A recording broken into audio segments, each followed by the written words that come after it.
Good morning. Hey, I'm in a diabetes support group and I had a mom ask about how the Dexcom works. And I don't know if I ever showed you guys how the Dexcom went on. I know I did an infusion site change.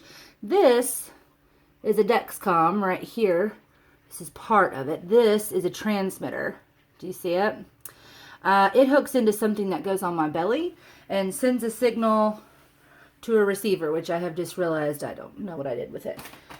So from a giant box, you can see on the sink back there, diabetes supplies, you pull one of these bad boys. You see it?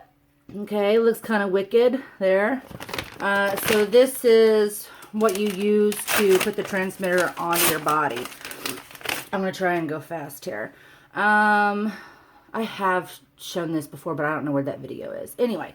So, adhesive, this part's going to go against your belly. You can see the opening there where there's a big Mamma Jamma needle right in here. And I'm going to remove the safety guard. And then I'll place this. You can see, right?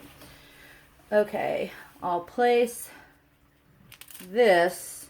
And I literally just got out of the shower. I'm not going to use alcohol swabs. Not that I would have used alcohol swabs even if I hadn't just got out of the shower. But, anyway, so I'm trying to avoid this bruised area here where apparently I tend to go. I guess I'll go on this side. And you just find a little place, press it, tuck that up there, press it, make sure all your adhesive is nice and stuck to your skin, and see, it'll, like it's just hanging out there. I always pinch up. You don't really have to, but I just think especially if someone had less fat than I did, you would want to pinch up because the needle's pretty long. I pinch up and I'm going to hold this little guy like this behind that little guard there and then depress. Didn't hurt. I could kind of feel like a tiny, tiny pinch. The needle's long, but really small. The gauge is really small. It's like how far or wide around it is. And then this now becomes your handle to bring the needle out of your skin, okay? And you pinch these two small things right here and rock that right out, all right? So now you've got this, and all you do is take your transmitter that we talked about earlier. It slides in at the front, and there's this little arm. There's this little arm right here that's got a little thing that if you press forward, did you hear those clicks? When you hear those clicks, it's in, and you twist it and it comes off. Isn't technology cool?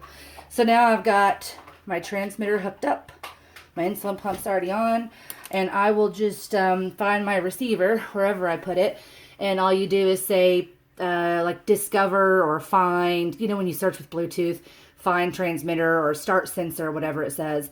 It starts it has a warm-up period of I think 2 hours. And that's just so that the filament that's under the skin, this is my old one I took off. I had some tape over it. It looks kind of grody. But anyway, let's see if you can see. Can you see that little tiny filament there on my lip? That's what's underneath the skin.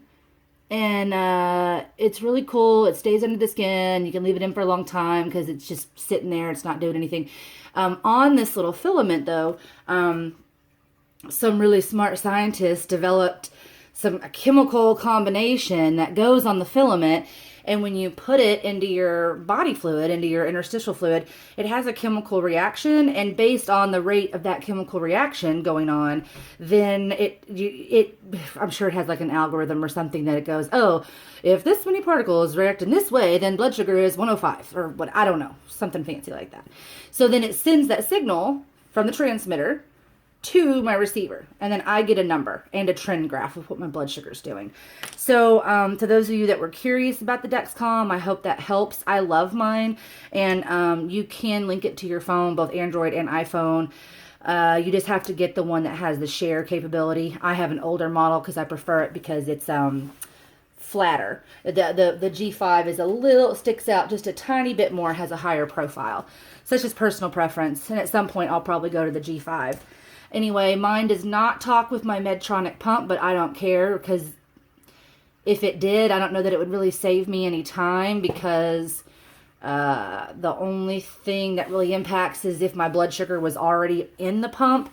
So it takes me like 2 more seconds to scroll the blood sugar up to whatever my blood sugar is if I want to do like a correction bolus.